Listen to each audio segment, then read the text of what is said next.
my name is Michael Savides. I am the chapter director for Startup Grind West LA. And thank you all for your time. Thank you for joining, coming to see our amazing guest, Leticia Cavalcante, the head of driver operations for Waymo. And just before we get into it, we do have a chat feature here, as much as we would have had on the previous platform.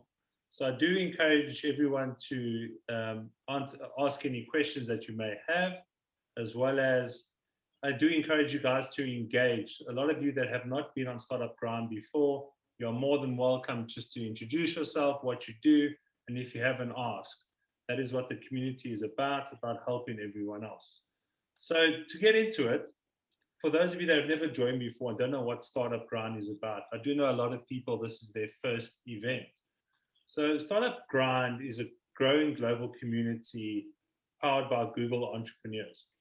And Startup Grind connects startups, innovators, and entrepreneurs to investors through stages of leading to a successful business.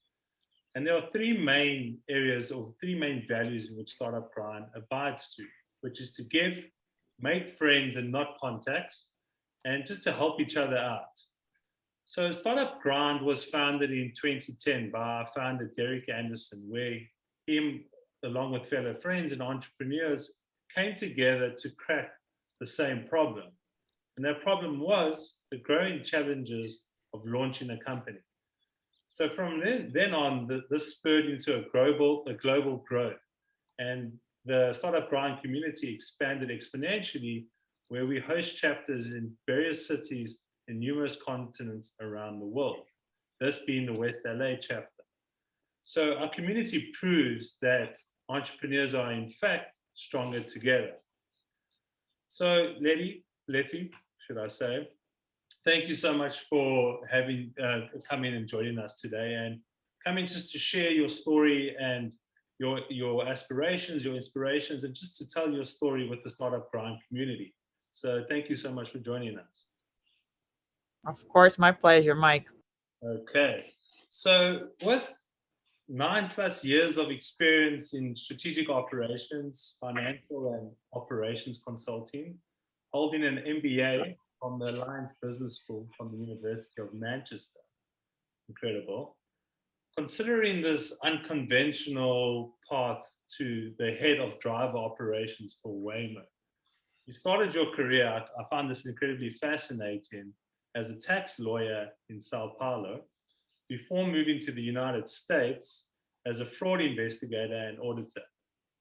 So having completely effectively shifted your career path into what I would call the tech space, it has appeared to me that you've evolved into what I would say an extraordinary woman in tech, to say the very least.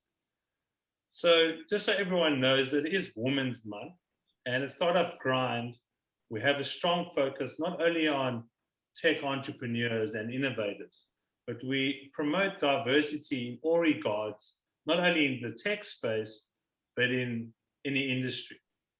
Technology businesses, and particularly operations, a team in which you are leading, is seen to be a very male-dominated industry.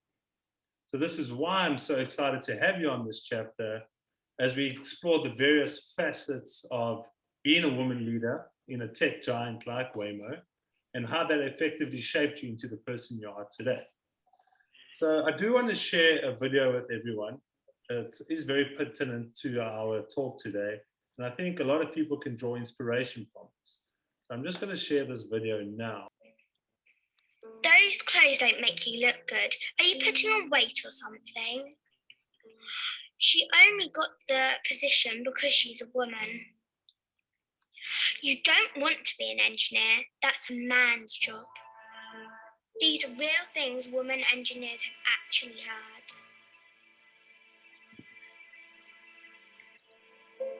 Why doesn't your husband just let you stay home? Hey, sweetie, when you got a minute, I'll get a cup of coffee. Look who's wearing earrings today. You got promoted too? So we've only got one ladies' bathroom. It's up 3 flights of stairs. Nice dress, Sarah. Good to see you making an effort. File that for me. That's good girl. Oh, great. I'm so glad there's another We woman won't here. tiptoe around you because you're a woman, you know.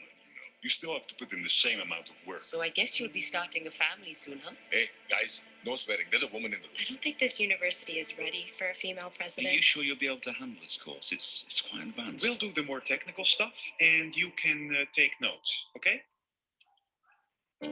This work is very strong. Have you thought about applying for the Chancellor's Fellowship too? You're so good at math and science. You have to apply to these top universities. Have you thought about a career in engineering? I'll help you research, and we'll put together a poster for the science. Who's my clever girl? Did you build that all by yourself? That's amazing. I'm so proud of you. Be the difference. Close the gender gap. Let's make the future. And what would you say if you heard someone saying these things? I would say, why would you say something like that? I can do whatever you can do. And even if you do think that, we women will show you that we can do it. Comment below what you would say. So a video that I think is super cool, and I think a lot of people can draw inspiration from that. So I just want to close it here. Cool. So talking Waymo now, before we actually get into the nitty-gritty of all the questions I've lined up for Lety. So for those of you that don't know, Waymo is an autonomous driving technology company with a mission to make it safe and easy for people and things to get where they need to be going. So since the start of the Google self-driving project in 2009, I think it was, Waymo has been focused on building the Waymo driver. And I love how they term it the Waymo driver, the world's most experienced driver, to improve everyone's access, not only to mobility, but to saving thousands of lives that are lost on the roads every day. So annually, I think over 1.35 million people die on our roadways. The USA alone, the traffic collisions kill 35,000 people each year. 94% of those crashes in the US are due to human error or choice. So autonomously driven vehicles could help with this issue. And Waymo believe that their technology can really bear these fruits. So autonomously driven vehicles can not only help people that cannot drive, but they can help people that are elderly, blind, as well as disabled. So it is adding real value to the greater society and to get around to things that they really love. So saying that, and then on that note, Lety, for those that do not actually understand, or perhaps for some of those that are genuinely interested, can you take us through a very high level, if you want, of how the vehicle actually works and what it is exactly designed to do? Yes, of course. So as you mentioned there, I think one of the biggest things I feel a lot at Waymo is the passion for this mission, right? The mission of making the world a safer place, and also the accessibility side. So I think each one of us knows someone or have someone close to us that cannot drive for some reason or another, maybe due to their age or some other disability, right? So there's a lot of people that I work with that are really driven by this mission. And the mission is to design what we call the Waymo driver, which is basically, it's a very flexible product that can work both to deliver goods and also to move people around. So the way that Waymo named those two projects are Waymo Via for the delivery of goods, and on the other side we call Waymo One, the one that is doing the ride sharing in Phoenix, that we're going to talk a little bit about it. So I think it's important that we see that the goal here is to have this Waymo driver designed in a very flexible way that can eventually even be adapted to a regular car that you could own in your own house. And in terms of how they work, right? We have basically an array of hardware that include AI computing platform, lasers, lidars, radars, cameras. So those are basically all developed, in the case of Waymo, they're all developed in-house, and they can see basically 360-degree view of the world. This way, the vehicle is going to interpret what's out there, label what's out there, and then try to what is going to happen next. So answer that question, and then finally behaves according to what the vehicle imagine is going to happen next. So the way I like to explain that for whoever never had the chance to learn about autonomous vehicles, there are 4 questions that the vehicle needs to respond. The first question is always, where am I? So before our cars drive to any location, the team has to build a very detailed 3-dimensional map that really maps the, can you hear me? Mhm. Yeah. Okay, Yeah. good.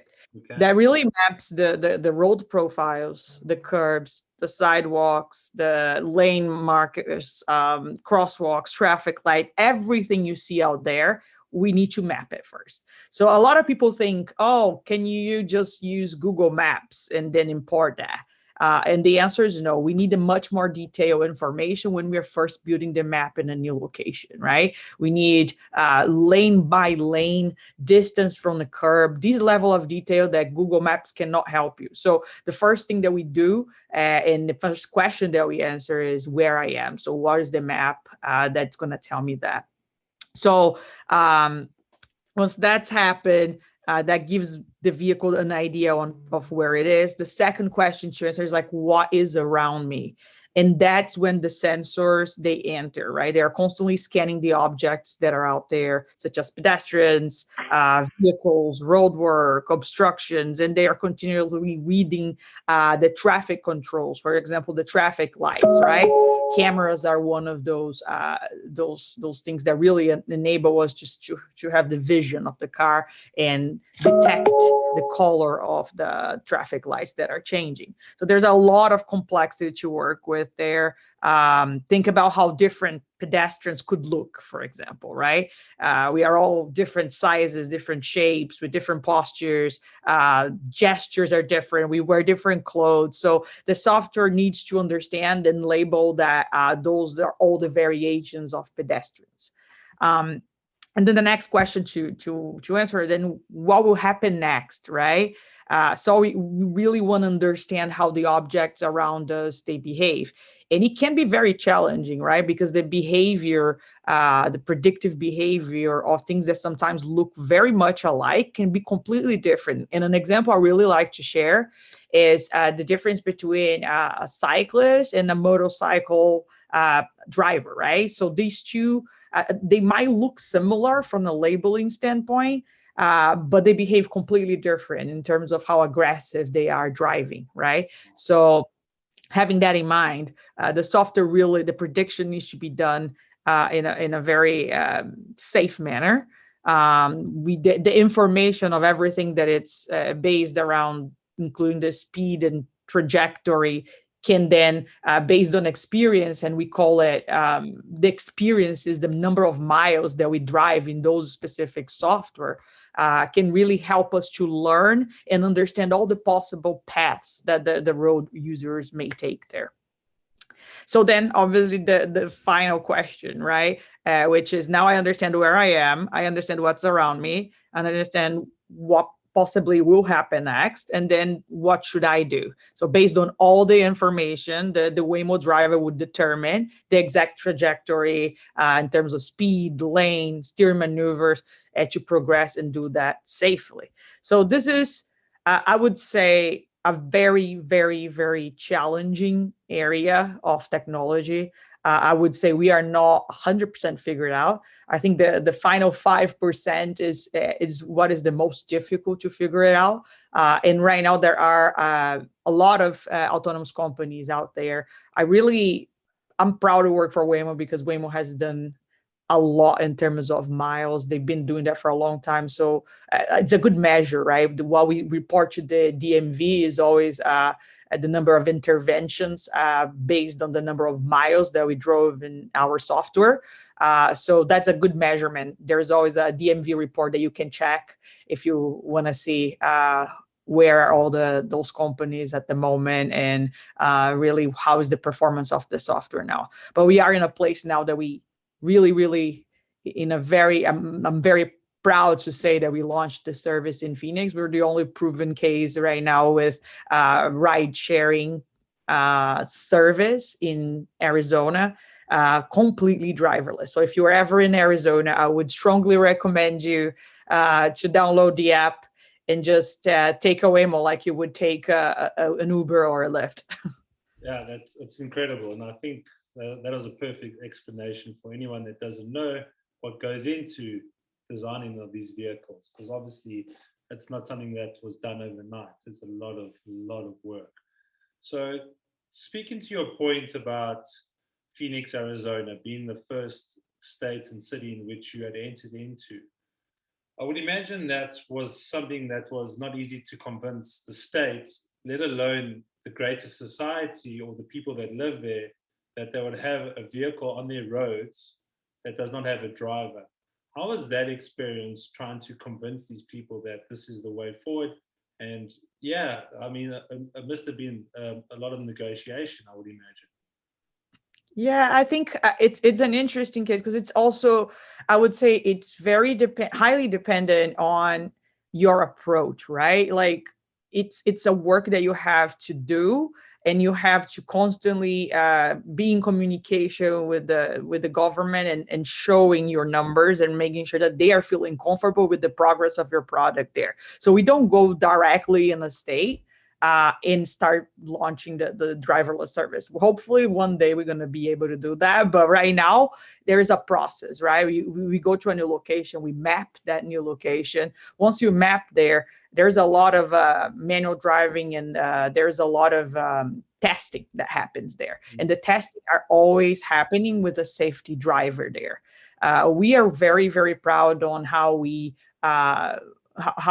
manage those, because this is actually the department that I lead now at Waymo, is how do we manage the test driving operation. So I'm very proud on how we index heavily on safety, right?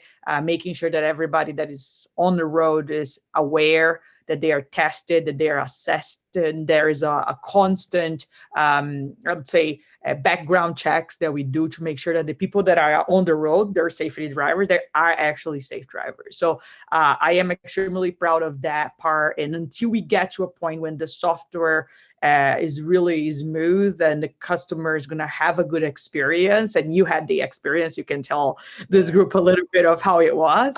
But it is, I think it takes a long time, and there's a lot of conversations that happen. Arizona was an extremely open state for conversations. They were actually interested in the AV technology and welcoming some of those projects there. They were really excited to partner with us. And I would say we also partner with the police. There's a lot of things that we need to have in place because we need to be ready in case, we don't know what's going to happen on the road every day. So we need to have very strong processes, safe processes in place, which include on partnerships with how we would contact the police, or how we would make sure that this is happening in a fast manner without disrupting the traffic of the city. Okay. All right. So it's obviously more than meets the eye, obviously, what goes into this. So having, I would say, successfully rolled out in Arizona, I do know that you guys are moving into the San Francisco area, or the Bay Area, should I say. What are some of the challenges that you either experience in Arizona that are the same or somewhat different to what you're experiencing now in rolling out this vehicle in a new area? Yeah. So we are testing now in San Francisco. Arizona, we already launched the product there. I think it's been a great learning experience, but every new state or every new city that you go to, you're going to have very unique challenges, right? So with Phoenix, thinking about Phoenix, like we had the heat, it can get really, really hot there, but we don't have rain most of the year, right? And it's pretty flat too. The roads are very wide. It's an easy place to drive. So we decided to test there and make sure that we were comfortable in that testing area first. And then now, obviously, we've been like to over 20 states now, testing all different types of circumstances. I think San Francisco particularly, I think the unique bits of San Francisco there are the fog. That you imagine, like we are working with sensors, right? The fog is something that could confuse the sensor. So we are just now launching a new platform that we expect to have a much better performance in weather, and we are doing that in San Francisco. So the other big thing about San Francisco is very different from Phoenix is the hills. Like it's much different in terms of visibility.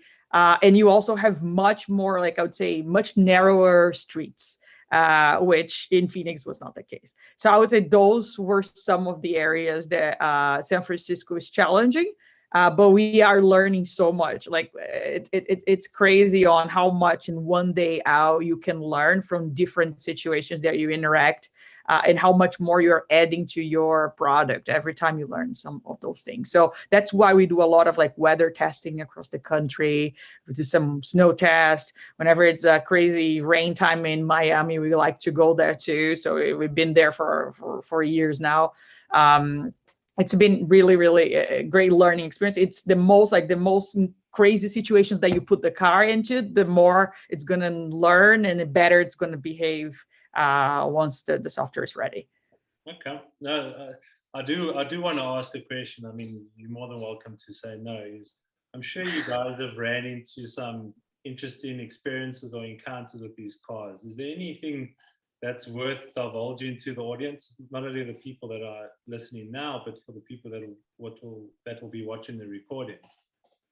Yeah, I mean, I'm not going to go too much into details of this, but I can definitely tell you, when you're launching a service that is such a new industry, you have to think about things that you never had to think about before when you're running a ride-hailing service, right? So, for example, let's say that you go out to dance at night and then you forgot your phone in your Uber or your Lyft.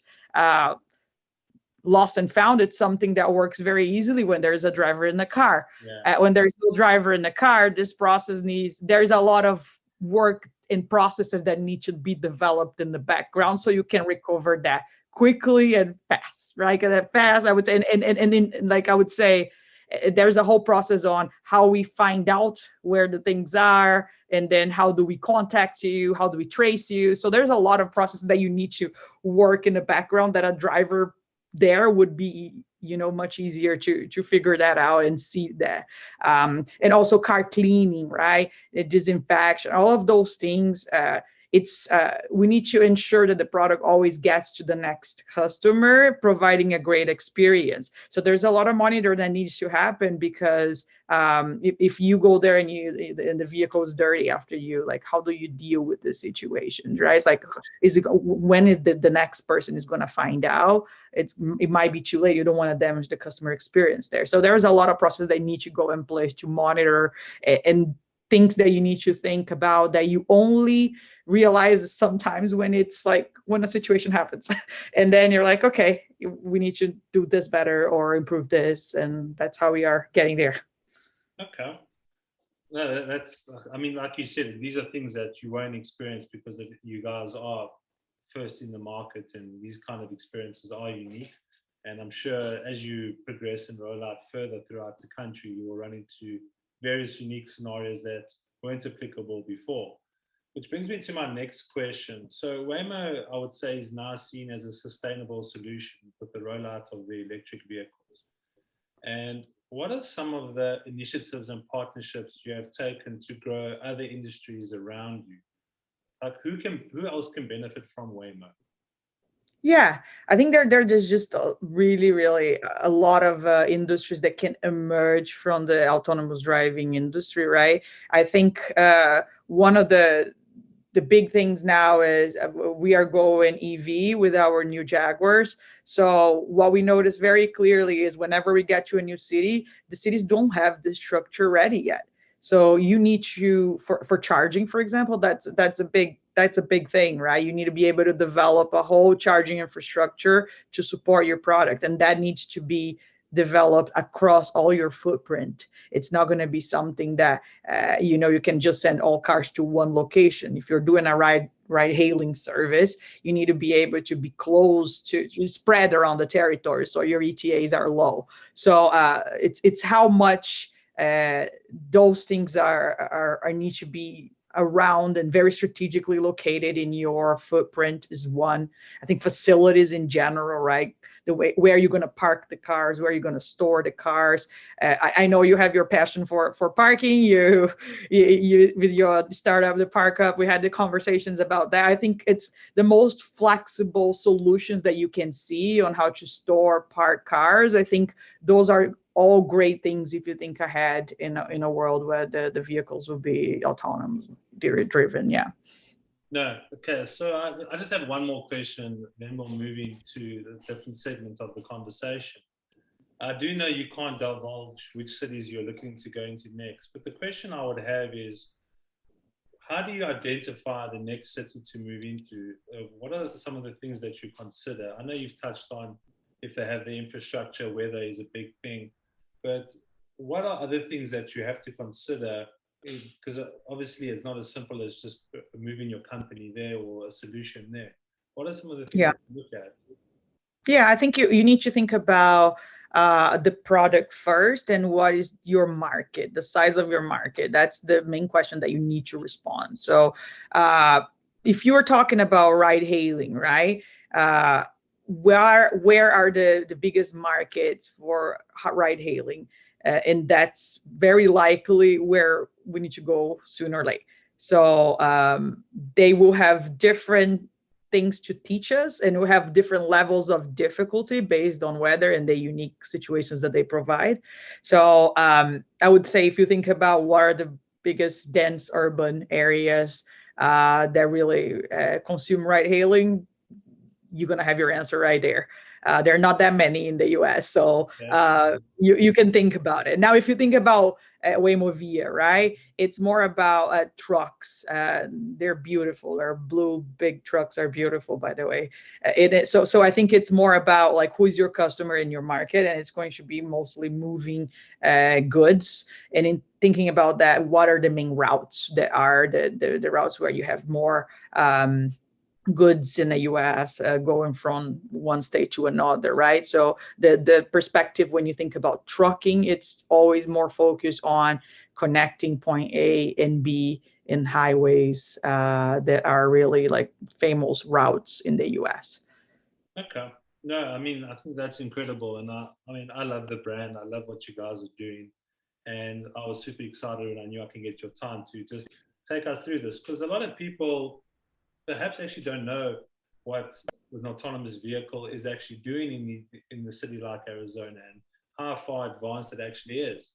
When I had told a lot of my friends that I had been in the vehicle, and they couldn't actually believe it and how far it's progressed. And I'm sure it's been a year now since I saw the car the first time. So I would imagine the technology has exponentially excelled since then.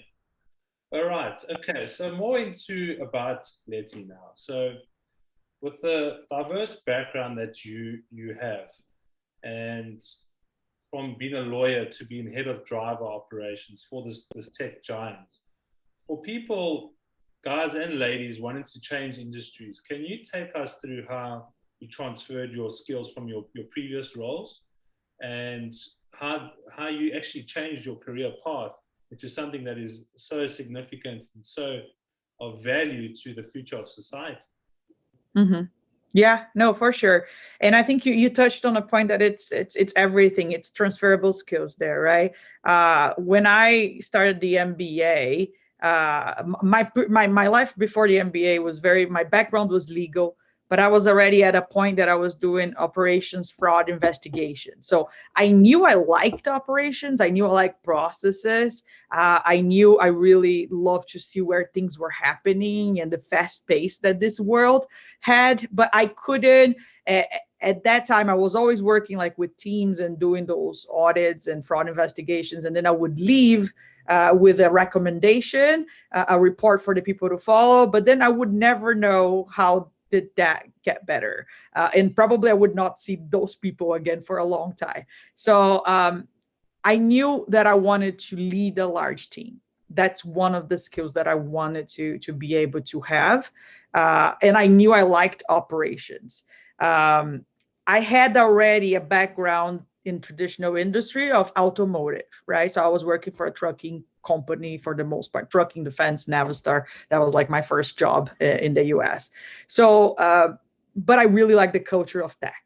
And then now we can talk a little bit about that, what I like about tech, because I know we're going to talk about that, but ultimately I wanted to be in an innovative culture. Well, yes, let's go into that. Where does your passion for tech come from?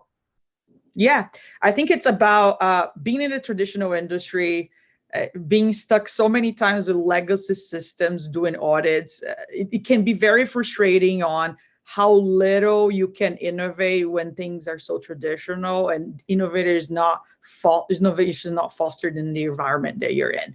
When you feel like you don't have space to fail or to experiment, that things have been done in a certain way for a long time, and there's no reason to change it because your company's doing well.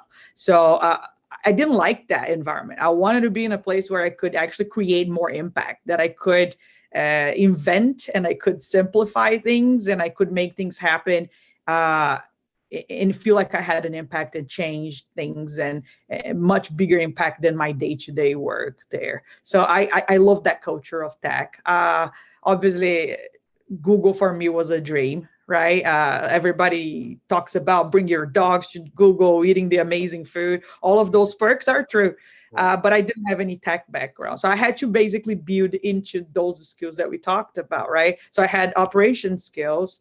What my thought process was the future of what I do today, and the future of what I was doing is autonomous vehicles, right? So how do I break into this market? What are the skill sets that I need? And I started to really build the experiences that I had after that into those areas. So right after I finished first I needed a background in business to actually understand operations. So did my MBA and really took a lot of electives in strategy that really helped me to think about things in frameworks and organize my thoughts and plan the future.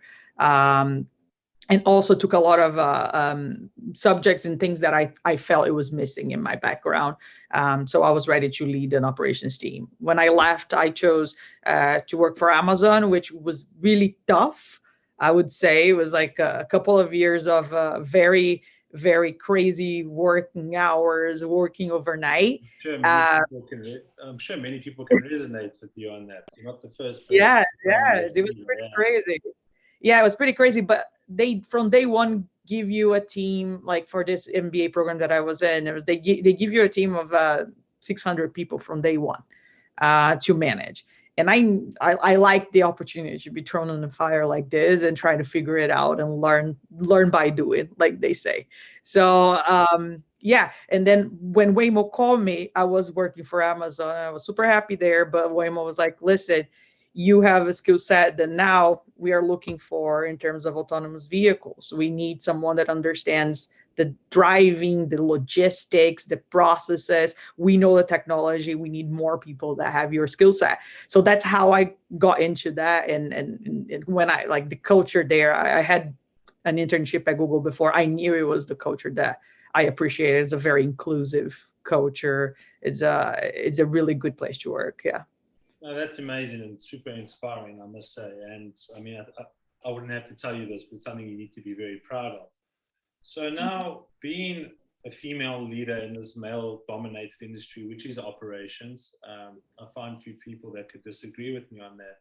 Whether it's your current role or your previous role at Amazon, what were some of the challenges you faced with being a woman leader, and how did you overcome those challenges? This is more to share your learnings and perhaps give advice to people that are watching either now or that will be watching the recording. I think it's incredibly important. Yeah, I think I can come up with so many examples, but I think my time at Amazon really it really resonates to me because I was in a group of management here in the West Coast. I was the only female leading delivery in this region, right? Leading like a big facility, and that was all the company events, all of the get-togethers, they were all male dominated and obviously focus on things of interest that I was a foreigner, right? So I wouldn't even know what the sports were going on and who were the teams or any of those things. But the company would only have events that would be fostering that culture, right? That a culture of people that had fun with that. And I think one of the things that I really missed, and now when I have a team that it's big, full of managers, I always say is, let's try not to do when we do an event and a company event, let's try not to get surveys out, because we have it's a profile that is always going to win every survey. So let's try to vary things so everybody can enjoy those events equally. But yeah, I remember like multiple occasions, you have to find your voice sometimes in the room, especially when there are a lot of passionate males in the room. And at times people assume that because you're a woman, you're not technical. So I think slowly you can find your voice.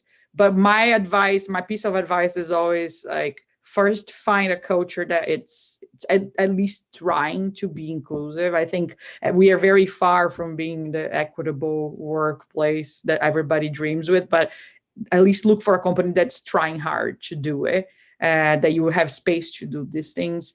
When you are in a company like that, like Waymo, for example, join the groups. So for example, I'm part of the Latin XYZ group at Google X that really is driving these initiatives for Latin inclusion at Waymo and all the other bets.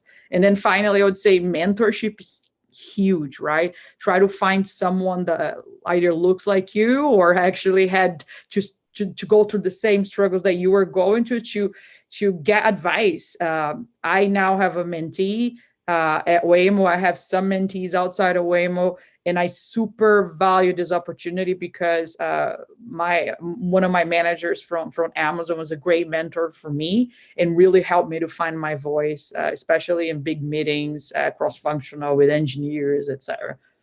Okay. Now, the last question around that diversity in particular, what is Waymo doing to enhance diversity within the organization? I know, having chatted to you before, this is something you're very passionate about, and it does seem to be happening within the organization. I'd love to hear actually how a company of this nature and this stature is rolling out this diversity and inclusion. Yeah, I think it always starts with education. The leaders are being educated now at Waymo. Everybody's in a different stage, right? In terms of how much they understand of what is inclusion, what's the difference between inclusion, diversity, and equity. So education is going to be that first step. Which is going to explain what are the disadvantages and how do you fix the disadvantages, right? Like, how do you give the people the tools that they need to succeed versus giving them the same tool and expect the same result. And then after that, that's going to be it's going to be a list of action plans on like evaluate your own organization and see how are you doing in terms of diversity, and what are the action plan that you can put in place now to fix that down the line. There's nothing that's going to fix that quickly. Many people say, well, but we only get like white males resumes. So how are we going to be diverse? Well, maybe there are some things that what you're looking for, there's really driving you to have those pools of candidates, or the way you're writing your job description. So there are very little things that you can do to promote diversity, and even like the choice of word in your job description matters, right? There's this really cool tool that I was introduced to a couple of weeks ago called Gender Decoder. Basically, you can put your job description there, and it's going to tell you if you're using just a lot of masculine words, and that's kind of the pool that you're going to track, right, based on what you wrote there. So yeah, lots of very cool stuff happening in this. I'm very, very happy because I'm actually learning a lot and breaking a lot of my assumptions too. Very far from being a know-it-all in inclusion and diversity. Oh, that's amazing, and that makes me really happy to hear. I do see in the chat here, Brian Allman mentioned that Waymo has just added a woman co-CEO, and it's just happening. So there you go. Brian, thanks Yeah. for that. I really appreciate that. That's incredible to Yeah. see. I do Yeah, have a question from, yeah. I do have a question from Nicole Fowler. We'll get to that just before the end. The last question I have for you, it's more of just a light-hearted one. If you could have lunch with anyone, dead or alive, who would that be and why? Ooh, that for me, it's alive and it's Barack Obama. I love the guy. I think he did something that being the first African American president in the U.S. and how classy he dealt with a lot of attacks. I want to have that class someday, Michael. That's my dream. So I want to learn from this guy. Yeah, that's fascinating. I mean, yeah, I would agree with you. He's an incredible person, done some very cool things. And Yeah. last thing, if a person wants to work for Waymo, how do they go about or how do they go about applying for a role? How does it typically work? Yeah, so I can give you some tips because I think people at Waymo are the nicest people I've ever worked with. I honestly, they're very open. They're talkative. I remember, like, even for you to have an idea, I remember like Larry Page walking in our garage here and there and talking to us. So it's a very open culture, right? So I would say, first of all, check your transferable skills, right? And what are the areas at Waymo that they could work better or fit better? And then the second